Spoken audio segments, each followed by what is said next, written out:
जो आप 6, 7, 8 में भी पढ़े होगे वृत्त के बारे में, चाहे 9th में जो पढ़े हो, सबका एक ही में निचोड़ है ये 6, 7 वाले भी, 8 वाले भी इसको देख सकते हैं, 9th वाले भी देख सकते हैं, 10th वालों के लिए तो है ही। समझ ट्रैक्टर लेके जाओगे तो अभी भी, या अच्छा कुदाल लेके जाओगे, ऐसे ऐसे पूरा मतलब घूमना पड़ेगा ना, ऐसे ऐसे। जय हिंद, जय हिंदुस्तान। अब हम स्टार्ट करने वाले हैं अध्याय 12 को, जो है वृत्त के संबंधित क्षेत्रफल। इसके पहले वाले जो अध्याय हैं हम लोगों ने उसको कंप्लीट कर चुका है और बहुत अच्छे से कंप्लीट किया हुआ है। इसका वीडियो जो है डिस्क्रिप्शन में उसका लिंक पड़ा हुआ है, या आप जाके चैनल के प्लेलिस्ट में देख सकते हैं। जो वृत्त है ना, हम लोग मतलब एकदम जीरो से इस वृत्त के बारे में ना एकदम जीरो से पढ़ने वाले हैं कि वृत्त का केंद्र क्या होता है, वृत्त क्या होता है, वृत्त की परिधि क्या होती है। उसके बाद हम लोग देखेंगे वृत्त की त्रिज्या को, मतलब वृत्त से संबंधित जितने डेफिनेशंस है ना एकदम जीरो से उसको देखा जाएगा। उसके बाद जो ये चैप्टर है ना, बस इसमें ना एक क्षेत्रफल और परिमाप से संबंधित जो फार्मूले हैं उसी का यूज किया जाएगा। समझ रहे हो? तो देखो कैसे करेंगे।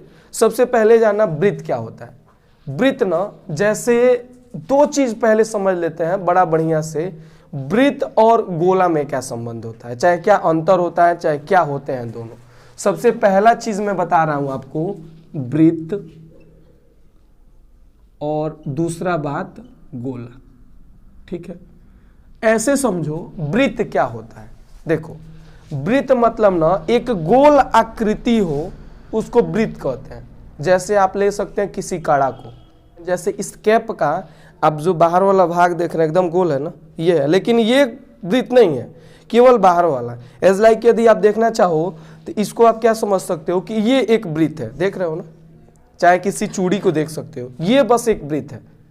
यदि इसमें कुछ और ऐड कर दिया जाए, जैसे कि आप इसको एक गेंद देखे हो ना, गेंद कैसा होता है, एकदम गोल सा होता है और पूरा अंदर भी भरा होता है। समझ रहे हो? उसको गोला बोलते हैं, ऐसे गेंद की तरह गोला, उसी को गोला बोलते हैं। यानी कि पृथ्वी एक गोला है, वृत्त नहीं है। यानी कि यदि अंदर है ना भरा हुआ है और गोल है और उसका चारों तरफ टाइप का गोल है, उसको बोलते हैं गोला। समझे? अब वृत्त क्या होता है, जो क्या हो, केवल एक मतलब इस तरह से आर पार दिखने वाला भी हो, एक समान दूरी पे हो। ये थोड़ा सा आपको कम ज़्यादा दिख सकता है क्योंकि ये एक टेप है और ये दबा उबा के कम किया जा सकता है। आप चूड़ी का एग्जांपल ले सकते हो। समझ रहे हो? अब देखो, तो ये वृत्त और गोला तो समझ लिए। अब हम लोग क्या कर रहे हैं ना कि इस वृत्त और गोला के साथ ना सबसे पहले हम लोग समझे गोला, उसके बाद हम लोगों ने समझा वृत्त। अब देखो, अब वृत्त से संबंधित जितने डेफिनेशन है उसको समझेंगे। पहले सबसे पहले समझो वृत्त की आकृति बनती कैसे है। तो वृत्त के डेफिनेशन यदि जानना चाहे ना तो देखो क्या कहते हैं ना कि एक समतल में, यदि यह समतल है, अब समतल क्या होता है, मान लो ये बोर्ड है ना, एक तल में है ना, उसको समतल बोलते हैं। आप पढ़े हैं प्रकाश का अपवर्तन का नियम, क्या होता है, आपतित किरण, परावर्तित किरण और आपतन बिंदु पर अभिलंब, तीनों क्या होते हैं, एक ही तल में होते हैं। कैसे एक तल में होते हैं, मैं इसको एग्जाम्पल से आपको बताया था। यदि इन तीनों को ना देखो, इसको, इसको और इसको इस तरह कर दें, देख रहे हो ना, एकदम एक सीधी में है ना। यदि इसको एक लाइन से ऐसे करें, ऐसे, तो ये क्या होगा, ऐसे हो जाएगा ना। यदि इसको इधर कर दें, इसको इधर कर दें, अब देख लो एक तल में नहीं ना, ये इधर भग रहा है, ये इधर भग रहा है, ये इधर भग रहा है, तो तल बदल गया ना। तो ये देख लो, इसी को बोलते हैं दूसरे तल में होना। यानी कि समान तल में होगा इस तरह, सब एक ही पे इसी पे लगे रहेंगे। समझ रहे हो? इसी को बोलते हैं समतल। समतल मतलब समान तल। तो क्या कहते हैं वृत्त को, वृत्त यदि ना किसी समतल में एक बिंदु से निश्चित दूरी पर, किस दूरी पर, निश्चित दूरी पर बिंदुओं के समूह को वृत्त कहते हैं। अब देख लो, इस बिंदु से ना सभी जगह दूरियां समान है। यदि कहीं आपको कम ज्यादा दिख रही हैं तो आप एक बिंदु लेके प्रकार की सहायता से एक एकदम दूरी बना लेना, देखना करेक्ट चारों तरफ दूरी समान होगा। समझ गए? इसी को बोलते हैं। अब ये जो बिंदु होता है इसको क्या बोलते हैं, जो स्थिर बिंदु होता है, ये स्थिर तो ही है, ये ना आगे पीछे ऊपर नीचे बढ़ रहा है, तो स्थिर बिंदु को बोलते हैं केंद्र। इसको सेंटर कहते हैं, इंग्लिश में सेंटर बोलते हैं। ठीक है, आप इसको बोलते हैं सेंटर। ठीक है, अब देखो वृत्त का केंद्र तो ये हो गया, परिधि किसे कहते हैं? तो वृत्त के केंद्र से निश्चित दूरी पर बिंदुओं के समूह को परिधि कहते हैं। समझ रहे हो? ये वृत्त का केंद्र है, ये निश्चित बिंदुओं का समूह है ना, इसी को बोलते हैं क्या? परिधि। तो ये पूरा क्या हो गया? परिधि। हम लोगों ने कितना डेफिनेशन देखा? तीसरा देखा हम लोगों ने केंद्र, और चौथा देखा हम लोगों ने परिधि। ये परिधि। अब देखो इसके आगे क्या देखना है हम लोग को? इसके आगे है त्रिज्या। त्रिज्या क्या होता है? तो वृत्त के केंद्र से परिधि के बीच की दूरी को क्या कहते हैं? त्रिज्या कहते हैं। ये त्रिज्या आप क्या कर लो, मान लो ये है। समझ रहे बात को? यदि केंद्र को हम लोग ओ से दिखाते हैं तो ये क्या हो जाएगा? पी, यानी कि ओपी हमारा क्या है? त्रिज्या है। बात समझ रहे हो ना? तो क्या हो गया? अब पांचवा चीज त्रिज्या। मैं सबको यहाँ साइड में लिख दे रहा हूं जिससे कि आपको आसानी होगी। यदि आप इसका नोट्स चाहते हो ना, कलरफुल नोट्स, तो आप डिस्क्रिप्शन में जाके पहले तो कमेंट करना, आपको कमेंट का जवाब मिलेगा, उसी में आपको नोट्स का लिंक भी मिल जाएगा। समझ रहे हो? तो देखो क्या है, ये है हमारा त्रिज्या। इसके बाद क्या होता है? इसके बाद आता है व्यास। अब व्यास क्या होता है? व्यास, एक चीज जान लेना, त्रिज्या को बोलते हैं ना रेडियस, इसको दिखाते हैं आर से। किससे दिखाते हैं? आर से। तो रेडियस को आर से दिखाते हैं।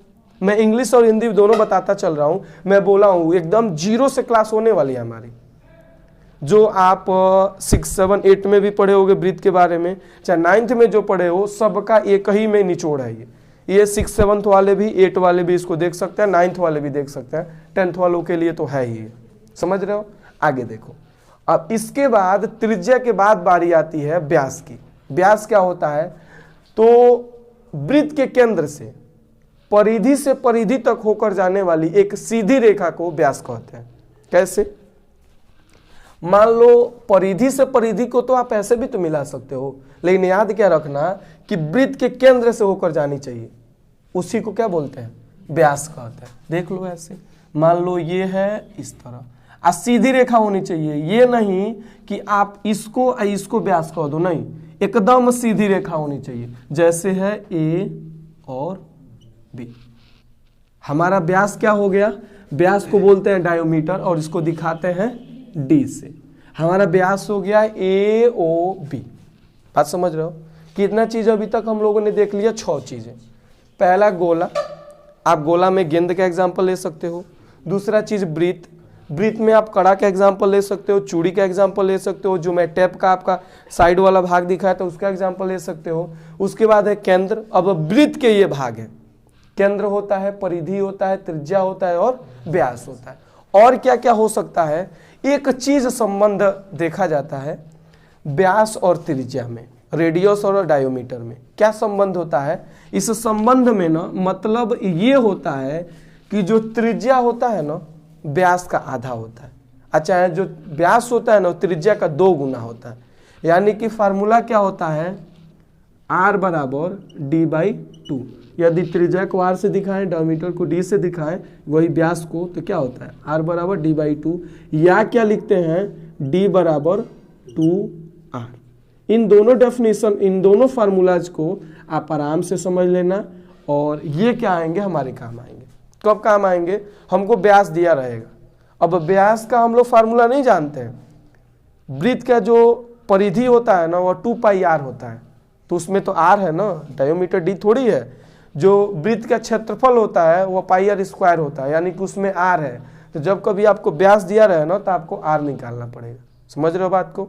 ठीक, आगे देखो। इसके बाद बारी आती है, अब पूरा चित्र में मैं इसी चित्र में नहीं बता रहा हूं, दूसरे चित्र में बता रहा हूं। देखो कैसे। एक और यदि हम लोग वृत्त बनाए ना, आप चाहो तो एक ही में लिख सकते हो, लेकिन मैं अलग सा चित्र बना दे रहा हूं जिससे कि एक ही में घना ना हो। बात समझ रहे हो? अब देखो, हम लोगों ने व्यास तक देख लिया है, व्यास और त्रिज्या का संबंध समझ लिया है। आगे क्या समझ रहे हैं? देखो, अब ना एक आता है जो कि वृत्त के परिधि से परिधि को मिला है, लेकिन केंद्र से होके ना जाए। जैसे देख लो, ये है परिधि से परिधि की सीधी रेखा को तो केंद्र से जो होके जाता है उसको तो व्यास कहते हैं, लेकिन ये तो केंद्र से होके गया ही नहीं, तो इसको क्या बोलेंगे? तो इसको बोलते हैं, मान लो ये है P, ये है Q, इसको बोलते हैं जीवा। क्या बोलते हैं? जीवा। जिभवा, जिया, जीवा, समझ रहे हो? जैसे अब जीवा क्या होता है, जीवा से क्या संबंध होता है? तो जीवा ना इस वृत्त को दो भागों में बांटता है, ठीक है। एक देख लो, यदि इसको ढक दें, इसको PQ के नीचे वाले को, तो ये अलग भाग हो गया। इसको नीचे ऊपर वाले को ढक दे तो नीचे वाला एक अलग भाग हो गया। अब देखो, इसको बोलते हैं लघु वृत्तखंड। बात समझ रहे हो? एक ही में वृत्तखंड रहेगा। ये होता है दीर्घ वृत्तखंड। बात समझ रहे हो? अब देखो, तो हम लोगों ने क्या जाना? इसके बाद 8 नंबर का हम लोगों ने जाना जीवा, 9 नंबर जाना हम लोगों ने लघु वृत्तखंड, और 10 नंबर हम लोगों ने जाना दीर्घ वृत्तखंड। अब यदि आपसे डेफिनेशन की बात की जाए ना कि जीवा किसे कहते हैं, तो आप कह सकते हो कि परिधि से परिधि को मिलाने वाली सीधी रेखा को जीवा कहते हैं। तो क्वेश्चन ये पूछा जा सकता है कि क्या व्यास भी जीवा है? तो हाँ है, व्यास भी जीवा है और ये वृत्त का सबसे बड़ा जीवा है। यदि क्वेश्चन पूछा जाए कि व्यास क्या है, तो व्यास वृत्त का सबसे बड़ा जीवा है। समझ रहे हो? व्यास के बारे में आप लिख सकते हो, व्यास वृत्त की सबसे बड़ी जीवा, सबसे बड़ी जीवा। तो ये भी क्वेश्चन आपके दिमाग में चल रहा होगा, क्या त्रिज्या भी जीवा है? नहीं है भाई, परिधि से परिधि को कहाँ मिली है?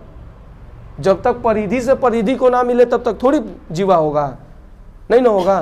तो देखो, अब देखो क्या बात है, एकदम बेसिक है।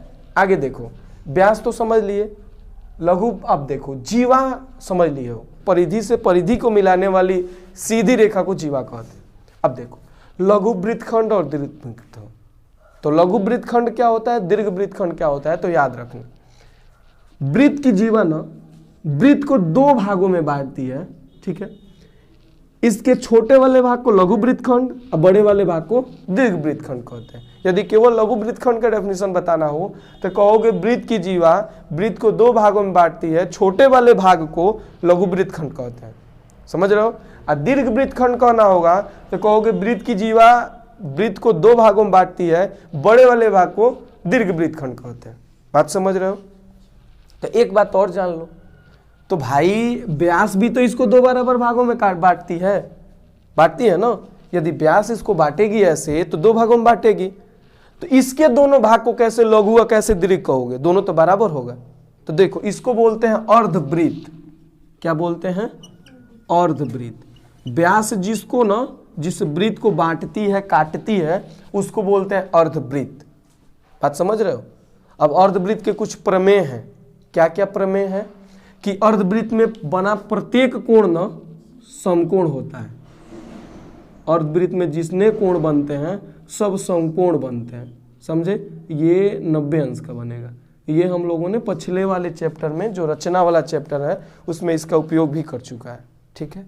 तो एक क्या हो गया, 12 नंबर बात कि समकोण किस में? अर्धवृत्त में, ठीक है। तो ये हो गया कि अर्धवृत्त में समकोण। अभी तक हम लोगों ने लगभग 12 जो डेफिनेशन है उसको देख चुका है, 12 बिंदु को। क्या बारी है? एक अलग सा चित्र मैं बना रहा हूँ। जैसे आप ऐसा एक वृत्त बना सकते हो, थोड़ा गोल टमोल हो, टमाटर बने, टेंशन ना लेना। केंद्र बनाना जरूरी है, केंद्र बनेगा ही, बिना केंद्र का तो वृत्त कैसे बनाओगे? चूड़ी से बनाना पड़ेगा, जैसे पिछले वाले चैप्टर में हम लोगों ने किया है। तो देखो, अब इसके बाद बात आती है त्रिज्य खंड की। तो त्रिज्य खंड मतलब कि त्रिज्या आ रहा है ना, यानी कि जब दो त्रिज्या को ना मिलाते हैं और एक एंगल के साथ मिलाते हैं, उसी को बोलते हैं त्रिज्य खंड। देखो कैसे, मान लो इसको यहाँ पे ला लिए और इसको यहाँ पे ला लिए, त्रिज्याएं है ना दो। यदि मान लो यह O है, यह A है और यह B है ना, ये त्रिज्याएं हैं। इसमें जीवा खींचना होगा तो A को B से सीधी रेखा मिला दोगे ना तो ये जीवा बन जाएगा। समझ रहे हो? तो ये है त्रिज्याएं। अब देखो, दो त्रिज्याओं से झुके हुए भाग को त्रिज्य खंड कहते हैं। समझ रहे हो? अब त्रिज्य खंड दो भाग में बढ़ता है, जैसे इसमें बढ़ता है लघु वृत्तखंड, दीर्घ वृत्तखंड, वैसे इसमें भी। तो ये होता है लघु त्रिज्य खंड, ये होता है दीर्घ त्रिज्य खंड। क्या बोलते हैं? इसको बोलते हैं लघु त्रिज्य खंड, इसको बोलते हैं दीर्घ त्रिज्य खंड। यहां तक कोई दिक्कत नहीं ना है? अब देखो, जो त्रिज्य खंड ना जो चाप बनाता है उसको बोलते हैं चाप। अब क्या चाप? तो इसमें भी दो चाप। ये जो चाप है, मान लो इसमें एक बिंदु है यहाँ पे C, तो ACB वाले चाप को ना लघु चाप बोलते हैं। क्या बोलते हैं? लघु चाप। इसको, इस बड़े वाले को मान लो A, यहाँ लिख लो D, यहाँ लिख लो E, तो ADEB को ना क्या बोलते हैं? दीर्घ चाप बोलते हैं।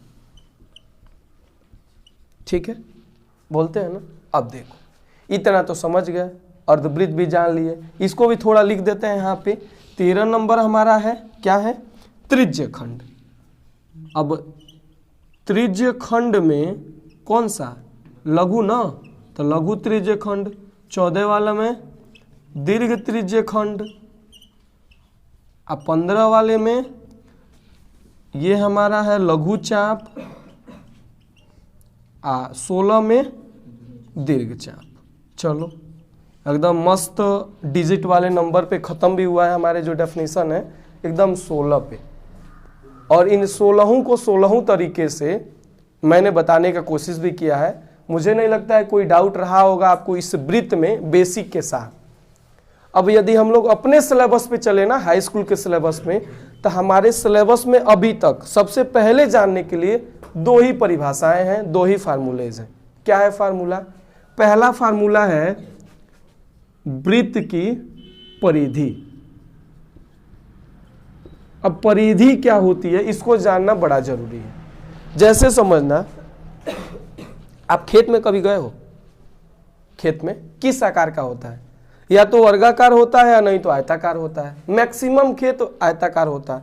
मान लो ये खेत है इस तरह, है ना। अब यदि तुम्हारे घर वाले बोलें कि जाओ कुदाल ले लो, इसको पूरे बाहर के जितने घास है ना, जो डेराड़ बोलते हैं, मेड़ार बांध को, उस सभी घास को काट के आना। तो एक बात बताओ, आप जाओगे यहाँ से ऐसे ऐसे घूम घूम घूम घूम काट के चले जाओगे, आ जाओगे। तो ये तो केवल बाहर गए हो ना। तो जब इसको बाहर जाते हो, इसी को बोलते हैं परिमाप। बोलते हैं परिमाप, बोलते हैं ना। अब देखो, लेकिन वृत्त का जो चारों तरफ वाला भाग होता है ना, इसको परिमाप नहीं बोलते हैं। हम लोग इसका अलग नाम लेते हैं, जो सबसे पहले मैं बताया हूं, परिधि। कारण क्या है कि एकदम ये सीधी लाइन है ना, लाइन सेगमेंट है, ये बढ़ाया नहीं जा सकता है। लेकिन एक बात बताओ, ये क्या सीधी है क्या? हर एक मोमेंट के बाद ना ये घूम रही हैं, तो भाई तो ये तो अलग हो गया। तो इसीलिए इसको बोलते हैं परिधि। क्या होता है परिधि? परिधि होता है 2πr। अब लो, r तो हम बता चुके हैं, 2 तो समझ रहे हो। जो पाई है ये किस खेत की मूली है, अभी बताते हैं किस खेत की मूली है। ठीक, अब देखो, इसके बाद अब वृत्त का परिधि तो हो गया, तो भाई अर्धवृत्त तो भी जानना पड़ेगा ना। तो क्या होता है अर्धवृत्त की परिधि? क्या होता है परिधि? अब देखो, अर्धवृत्त मतलब होता है आधा। जब पूरा इतना है तो आधा करेंगे तो 2πr/2 करेंगे। 2 से 2 कट गया, क्या हो गया? πr। देखो इसमें भी पाई आ गया। क्या होता है अभी बता रहा हूं मैं, एक दो और लिख के। दूसरा है क्या होता है? वृत्त का क्षेत्रफल। ये देख लो क्या होता है वृत्त का क्षेत्रफल। अब देखो, जैसे इस आयत वाले में समझे तो एक बात बताओ, यदि अब कहा जाए, तुम्हारे घर वालों ने कहा चलो बांध तो कोड़ा है, बांध का जो घास था काटा है, अब ट्रैक्टर लेके जाओ और चाहे कुदाल लेके जाओ, इसको कोड़ के आना है। तो अब जाओगे तो बारवा घूम के चले आओगे? नहीं, पूरा कोड़ना पड़ेगा ना, ऐसे ऐसे जा के। तो इसी को बोलते हैं क्षेत्रफल। यानी कि इसके अंदर वाले भाग को पूरा घूमने को क्या बोलते हैं? क्षेत्रफल। उसी तरह वृत्त का भी क्षेत्रफल है। तो ये तो पूरे घूमना पड़ेगा ना, ऐसे ऐसे ऐसे ऐसे ऐसे ऐसे करके। ये क्या होता है, ये होता है पाई आर स्क्वायर। तो भाई फिर अर्धवृत्त का भी तो क्षेत्रफल चाहिए ना हमको, क्या होता है अर्धवृत्त का क्षेत्रफल, ये क्या होता है, तो ये भी सेम ही है भाई। जब वृत्त का है पाई आर स्क्वायर, तो अर्धवृत्त का पाई आर स्क्वायर बाई 2, तो वही हो गया पाई आर स्क्वायर बाई 2। इसमें अब कोई अंक है नहीं कि काटने जाओगे, बात समझ रहे हो ना। अब मैं बता रहा हूं ये पाई क्या होता है, यहाँ भी पाई है, यहाँ भी पाई है, यहाँ भी पाई है और यहाँ भी पाई। पाई एक अपरिमेय संख्या है जिसका मान होता है 22/7। अब याद रखना, इसको अब काट के थक जाओगे, मेरा बोर्ड तो बहुत छोटा है इसके लिए, दुनिया का पूरा बोर्ड ला लोगे तभी भी ये खत्म नहीं होगा, समझ रहे हो। यानी कि इसका यदि 2 अंक तक गणना करें ना तो 3.14 इसका मान होता है। ये आगे आगे तक बहुत चलता है, कोई इसका लिमिटेशन नहीं है, लेकिन लिमिटेशन नहीं है उसके बावजूद भी ये इतना लिख लेते हैं, दशमलव के 2 अंक तक शुद्ध मान आते हैं, इसके बाद क्या आता है क्या नहीं है। इसीलिए 22/7 यदि कहीं रखना इस पाई का हो ना तो 22/7 ही रखते हैं, उसके बाद भागो करते हैं, बात समझ रहे हो। तो ये था हमारा पूरा बेसिक। इसके बाद इस प्रश्नावली में ना जो 12.1 का प्रश्नावली है उसमें एक एग्जाम्पल दिया हुआ है, और जो प्रश्न है बड़े हल्के हल्के प्रश्न है, आराम से बनाएंगे हम लोग। चलो पहले इसको नोट कर लेते हैं।